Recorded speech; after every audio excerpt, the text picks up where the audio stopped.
Hello everybody, welcome to the United Stand. This is your road trip. This is your preview video to the Liverpool game. Manchester United-Liverpool at Old Trafford, under the floodlights, Monday night football, as rare as that is already. I can't believe they made this actually for a Monday night. I think there's a lot to this game. There's a lot more riding on this game than what happens on the pitch. Obviously, as we know, over the last couple of weeks, and I wrote about this on the United Stand's website, do check that out as well, guys, in terms of the preview to this and what importance this game carries right now. It's not just a game of football. Yeah, it is worldwide, one of the biggest games in world football. And you could bring up, and I'm going to talk about the team's forms in a minute. Both teams without a win out of 4 games between us so far this season. It's not a great start for either team, but the added significance of what is going on off the pitch, building up to this game, and everything regarding United's ownership and possible takeovers is hot topic at the moment. And we know the protests are coming. We know that Jurgen Klopp has been talking about what might happen if the game's called off. I don't believe there's going to be enough strength to get this game called off. Everyone knows the protests have been put out there as peaceful protests. We're not looking to get anyone in trouble or anything like that. So it is going to be, and it's going to be an historic night is what it's going to be. I mean, it takes everyone back to the Super League days when Manchester United were joining forces with the so-called top 6 of this country and other European countries trying to take us away from the Premier League. It was that game, it was this fixture, United against Liverpool at Old Trafford, and the fans spoke. United fans took one for the rest of European football, I thought, that day. This isn't going to have that same sort of feel about it. There is real anger about the Glazer ownership at the moment. It's crazy how all of a sudden Manchester United were heading into a season spending the least amount of money on a new manager that we've ever spent. The least amount of money we've ever spent, having not made Champions League football. We're talking and we're hearing about possible takeovers. So Jim Ratcliffe coming in, Michael Knighton talking about putting his consortium across, involving Sir Jim Ratcliffe, and all of a sudden Manchester United, bang, we buy Casemiro, 60 million for a midfielder we've been looking for 10 years. Bang, we're hearing that we're back in for Anthony, 100 million. Just calculating them numbers alone, all of a sudden, because the fans have kicked up a stink, we're hearing noises and rumours about unrest behind the scenes. All of a sudden, United are spending, going on close to £250 million in one transfer window. Doesn't make sense and looks very, very reactional. And where the cat and the fans are not being kidded by anything that's gone on off the pitch in terms of players that are being brought in. Not one bit at all. Everyone knows what this Glazer ownership is and what it means and how it's going to go forward. This is a big smokescreen in terms of how the Glazers are putting this money forward to buy players now. If we do go and spend that amount of money on Anthony, no fan is going to be taken aback by that. Yeah, it'll be good. It'll be money that's been needed to spend in positions we want, but honestly, it's not going to cover up any cracks, which is the ownership of this football club. Cracks within this stadium, cracks in the training ground. We've talked about everything, and that has led into all the press conferences this week. Ten Hag's been asked questions.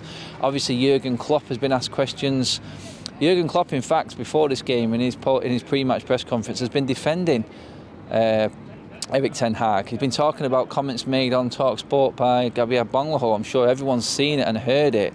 Everyone's got their opinions on it. Is Jurgen Klopp, as Liverpool manager, just covering himself? That's how I looked at the thought. Jurgen Klopp there is like, he's deflecting away from the game right now. He's deflecting away from Liverpool's poor start to the season, I think. He's doing what Sir Alex Ferguson used to do. You know, big managers, when there's a lot to play for and there's a lot on the line and they're doing well, they sort of defend situations and deflect away from what's going on. Jurgen Klopp cleverly has used what's going on at Manchester United over these last couple of weeks in his press conference, building up to this game, I think. And you know what? He's used all the tools that he's got at his disposal and done it well. You got to give it to him. But let's be honest, no one's having the wool pulled over their eyes in terms of what's happening on the pitch either. Manchester United fans look at this and they go, yeah, it's Liverpool. We've seen what Liverpool did to us last season. 4-0, 5-0, 9-0 on aggregate in both Premier League games. We've not even laid a glove on Liverpool in 2 years. I can't remember the last time we scored a goal against Liverpool. This is one of the toughest games alongside City that Manchester United will have. And it's hard to say that considering we just got beat 4-0 at Brentford last week, but this is United's season. This is what's happening. Is that going to galvanise this squad? Is what Ten Hag did last weekend in bringing the players in for extra training after a dreadful performance against Brentford going to hit home in these players' heads? Casemiro looks like he's coming through the door. Does that mean one of our midfielders steps up his game? Are we going to react to what's happened? Are we going to get a United reaction? 11 away defeats in a row. Three wins in 14 Premier League games is United's record, coming off the back of last season. That's over a third of a season. It's relegation form.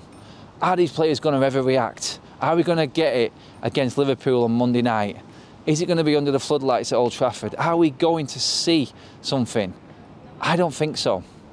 I still don't. And this is where I go back to Jurgen Klopps' comments and how he's deflected across from what is going on. He's basically taking the shine off everything. Well, he's not taking the shine because Liverpool aren't shining. Obviously, like I just said, 2 points in the first 2 games. He's taking away the issues, what's at Liverpool, and piling everything on Manchester United. Defending Erik ten Hag. And you can't defend a manager who's lost 2 games on the opening 2 games of the season and the opposition that we've played. There's no defending that. We're giving Erik ten Hag time. We know that. We know there's going to be games when he gets absolutely battered because of the way he wants to play. But even ten Hag has said in his press conference he's not going to change his style of play. I just feel like Klopp's giving himself an insurance policy by covering everything and saying, look, this could happen, that could happen. But realistically, Jurgen Klopp knows that his Liverpool team is way too strong for Manchester United. Every single Manchester United player is going to have to be on it, and on it to a level that we've not seen any of these players. And that's why I doubt we'll get the result that we want. A draw would be a monumental result for Manchester United on Monday night. It really would.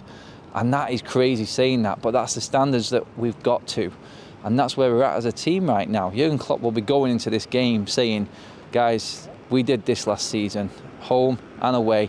They didn't lay a finger on us. This is the same team, barring one player at the back, who some have said in Martinez has weakened us in defence because of his height and his size. Have Liverpool got anyone to actually counteract the size of Martinez and use it to their advantage? They're not as big as Brighton, they're not as big as Brentford, so maybe Martinez can come into his own in this game. Maybe that's where we're going to actually see a difference. Maybe it's one of the new players who stands up. In terms of the actual team itself and who he plays, I mean, that could be anything. It's been a long time. It's felt like an age since we played that Brentford game. Was it 9 days? It's a long time to wait, and Ten Hag's had a lot of time to work with his team, been on the training ground, obviously, as we know, doing extra training sessions and fitness sessions. We're going to need every ounce of fitness that we've got to cope with Liverpool's press and Liverpool's energy. Do we go more direct? Do we beat the press? Do we change our style and formation for the sake of Liverpool coming to Old Trafford? Or is Ten Hag stubbornly, some might say, just stick to his guns and how he plays football? He was brought into United for the way he played football. Should he change it for one game? I talked about this with Ricky the other day on the Ads and Ricky show, and it's like, we should be changing it, Ricky says. But we've got a manager there that's experienced at Eredivisie level, yes, and Champions League level, that it works. And no matter what, if you give in to a system early doors, then you're basically playing to the standard of the players instead of making them better. That's how I look at it. It's like, I've got to accept that these players can't play my way, so I have to play ollie ball. That's what Ten Hag is battling against right now. If he sticks to his philosophy, we are going to get absolutely dicked in games. I said this in pre-season, I said it many a time, we are going to ship goals for fun, and we will. Isn't it about time that the forward line stopped firing blanks, though? That's what we're looking at right now. The defence is getting slaughtered, but the forward line has to take as much criticism as the defence does. Midfield, well, whether you want to say that that's part of the defence, that's part of the midfield, and which part of the midfield isn't working right, it's all not working right, because we're not scoring and we're not keeping clean sheets, or we don't look like we can keep a clean sheet, more importantly. Does he change the formation completely? Some people are saying, let's go 5 at the back, Varane, Maguire and Martinez. That's a large part of me that's just saying, stick to what you know. You came here with your philosophy, don't let Manchester United change you. But then there's times when I think, like Ferguson did, he just said, let's not get beat by the teams around us. Let's maybe get a win at Old Trafford if we can, and maybe get a draw away from home against these teams. But we're so far away from that. We haven't really got a team in place. We haven't really got form or a structure in place to actually do that like Sir Alex Ferguson did. Let's not forget where we're coming from here. We're coming from, like I said, 3 wins in 14 in the league, 9 straight away defeats. We're not in a position to start saying we're just going to change this up here.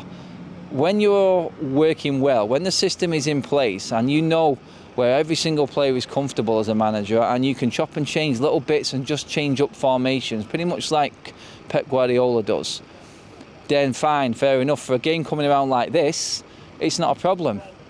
But for Manchester United in their place, the question I'm asking is, do we have to like accept these defeats for the sake of Ten Hag's long-term plan?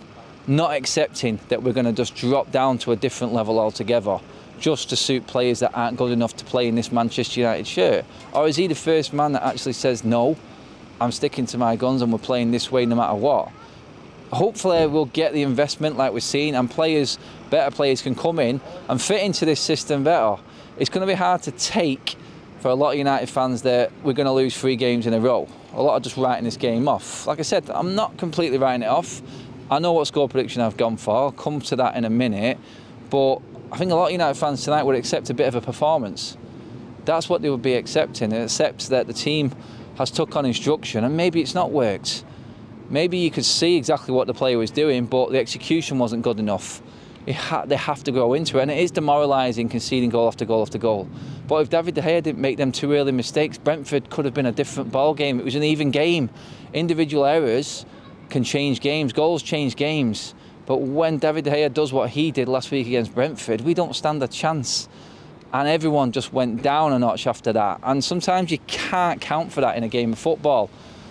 Honestly, I'm on the sort of page of Erik Ten Hag needs to stick to what he knows best, and the players have to go with it. The moment, like I said, we start saying we have to drop a standard just because of the playing staff, we can't play a certain way because of who's in our team, is the day then we start to lose and we go backwards again. And Ten Hag has been here 5 minutes. We said it's going to be a long-term plan. Games that we lose, we're going to lose. We could lose badly. But we have to stick to his philosophy and his plan. And if we don't, and if we change it early doors just because we've had a bad start, it's detriment to the rest of the season and how Ten Hag wants to play. That's how I look at it. Guys, I want you to let me know what you think. Let me know what your score predictions are going to be. I want to know who your team's going to be.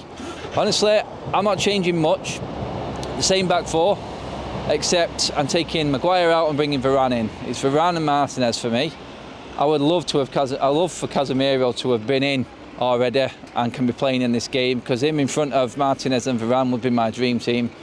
But I've got a feeling we are still going to see Eriksen in that sort of holding back role.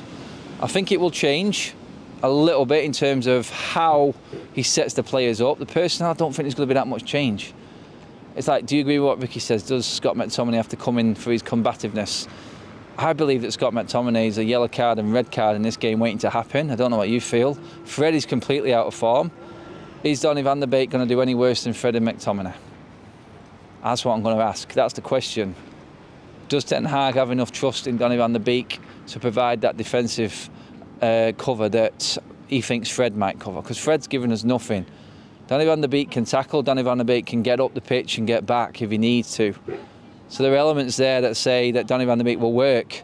The forward line, I think we're restricted. Ronaldo could be a game for Ronaldo. He has to play for me. He has to be the focal point. And if we have to go direct, Ronaldo is there for it. We keep the same shape maybe. Maybe mix it up with not as many passes out from the back. Go direct to Ronaldo. Feed off Ronaldo with our pace. Maybe we have to play like that. Like I said, I think it will be tweaked, but I do not think there's going to be too much change in personnel. Let me know what you think, guys. I want to know your team lineup. I want to know what your prediction is for the game. I'm going with 3-1 to Liverpool. It's killing me saying that. I'm more looking at the performance from United. I think we may see a little bit more from the team. I just feel like Liverpool have got that bit more quality and we're just not there to cope with it. Whether we can turn it on all of a sudden one night like that, that's a different ball game altogether. But we'll see. It's going to take a massive, massive effort from this team to get anything from this game. But I still hold hope. I have got it. But my head is telling me that Liverpool are just too good. And their results don't show the full story of how their season has started, especially against Crystal Palace. They're missing players. We pretty much at full strength. It's going to be one of them games that you have to I think we're just going to have to grip the seat and bear quite a bit of punishment. But you're hoping that United can come through in some way in this game and show us a little bit more. That's all I'm looking for. And I think combined, the atmosphere with everything going on before the game, obviously the protest, everything that's going on with the club right now, I'm hoping that there's a coming togetherness within everyone. on Monday night, and that is what we're going to take away from it, more importantly than anything. Guys, that sums up this road trip / preview. It's Liverpool Monday night. It is going to be a hard watch. I do believe it. Let me know what you think. Get your score predictions in, your team lineups below. Like, share and subscribe to the United Stand as always. Cheers for watching, everyone.